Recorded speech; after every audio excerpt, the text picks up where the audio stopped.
Hello students, hope you will like and understand the content of this video. If you have got any query, please send it through the comment box. If you like Smartlectures, please subscribe, follow, like, comment and share our channel. Thank you very much.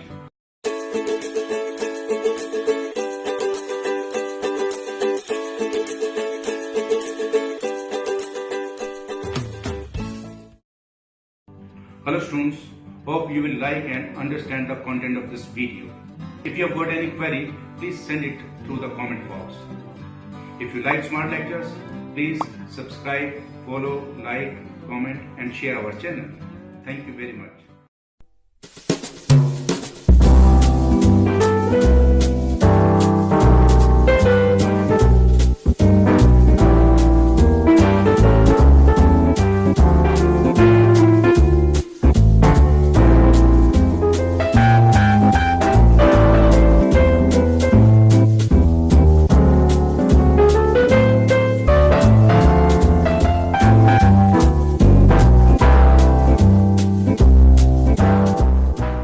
Let me explain some typical items. Assets are always shown on the asset side of balance sheet. Basically, these all items appearing in the balance sheets are closing balances of real account and personal accounts. And at the time of dissolution, there can be different possibilities of these assets.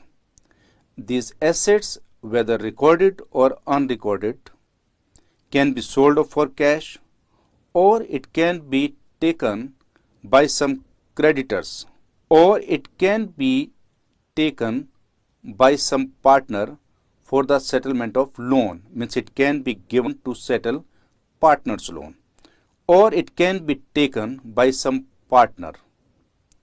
So if it is sold in the market, this asset is whether recorded or unrecorded. Journal entry will be cash account debit to realization account. If the asset is taken by the creditor, the normal entry should be creditor account debit to asset. Suppose it's a furniture, so the journal entry will be creditor account debit to furniture.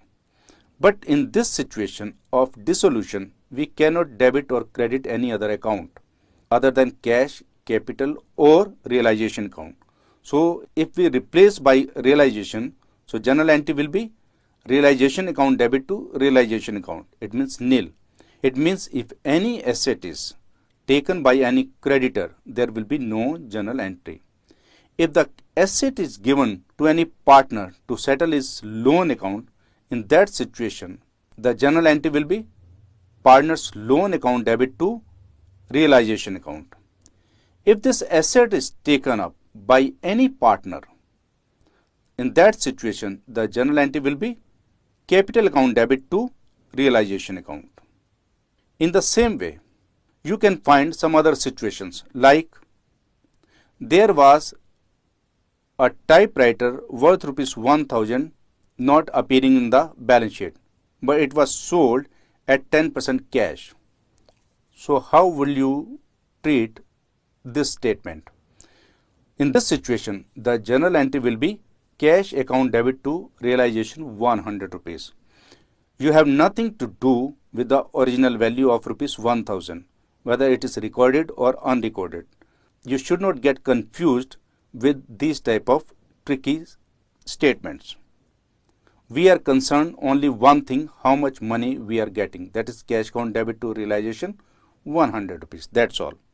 And sometimes you might be asked that some partner agrees to look after the dissolution, and for that thing he was paid a particular sum. For example, A agreed to look after the dissolution, and for this service he was paid ₹1,000. If we think from the point of view of firm, it is realization expenses. So what is the journal entry of realization expenses? That is realization account debit to cash account. But in this situation, we are not going to pay any cash to any outsider. It is being looked after by A. So the journal entry will be realization account debit to A's capital account. So A's capital will be increased and he will be paid this much money at the final settlement automatically.